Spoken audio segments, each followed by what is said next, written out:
На Белсаце навіны коротка пра галоўнае распавяду я, Юлія Лабанова. Вітаю і пачынаем.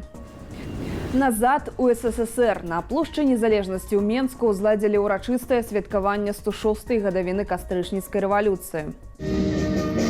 Ханаровая варта ўсклала кветкі да помніка Леніну. Былі і камуністы з чырвонымі сцягамі, а таксама патрыятычна настроеныя актывісты БРСМ з вялікім чырвона-зялёным сцягам. Гучалі савецкія песні. Віншаванне з днём кастрычніцкай рэвалюцыі апублікавала і прэсавая служба Лукашэнкі. Беларусь – адзіная краіна ў свеце, дзе адзначаюць гадавіну бальшавіцкага перавароту 1917 года.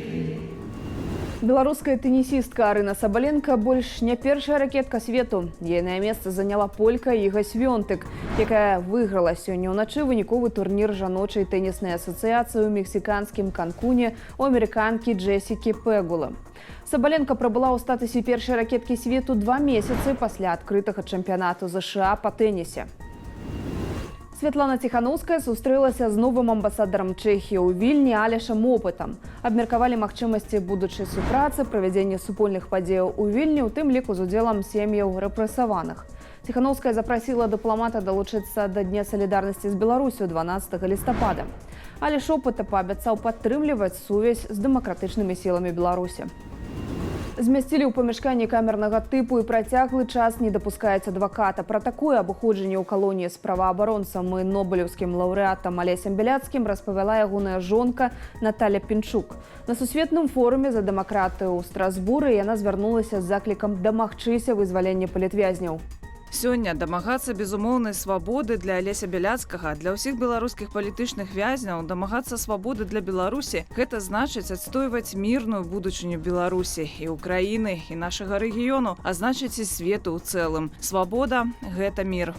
Асуджаны на 10 гадоў Алесь Бяляцкі адбывае пакаранне ў папраўчай калоніі нумар 9 у Горках. Пры гэтым жонка палітзняволенага палітыка Міколы Статкевіча згадала на сваёй старонцы ў Фейсбуку, што ўжо 270 дзён не атрымлівае звестак пра мужа. 1255 дзён палітвязень за кратамі, нібы за арганізацыю масавых пратэстаў.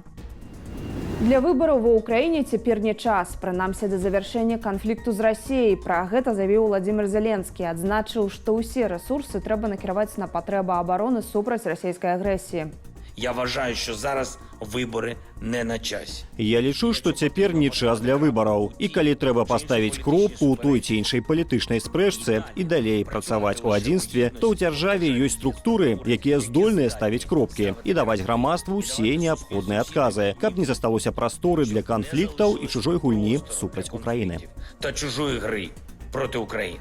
У адпаведнасці з ваенным становішчам, якое цяпер дзее ва ўкраіне, выбары забароненыя. Аднак Владзімір Зеленскі разглядаў пытанне аб тым, ці варта для іх правядзення ўжыць спецыяльнае палажэнне, змяніць законы і выкарыстаць замежную дапамогу для аплаты выдаткаў. Таксама Зеленскі заявіў, што хацеў бы балатавацца на другі тэрмін, калі галасаванне адбудзецца.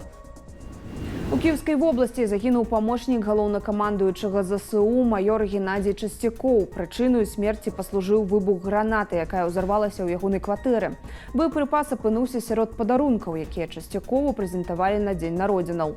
Паводле МУС Украіны Часцякоў прынёс падарункі ад калегі з працы. Ён пачаў паказваць іх 13-гадоваму сыну. Сярод іх былі гранаты. Боепрыпас спрацаваў, калі сын і бацька разглядалі яго, ды надумалі выцягнуць кальцо. Хлопчык атрымаў раненне. Праваахоўнікі знайшлі калегу Часцякова, які прынёс такі падарунак. У яго ўдома правялі ператрусы, знайшлі яшчэ 5 такіх гранатаў.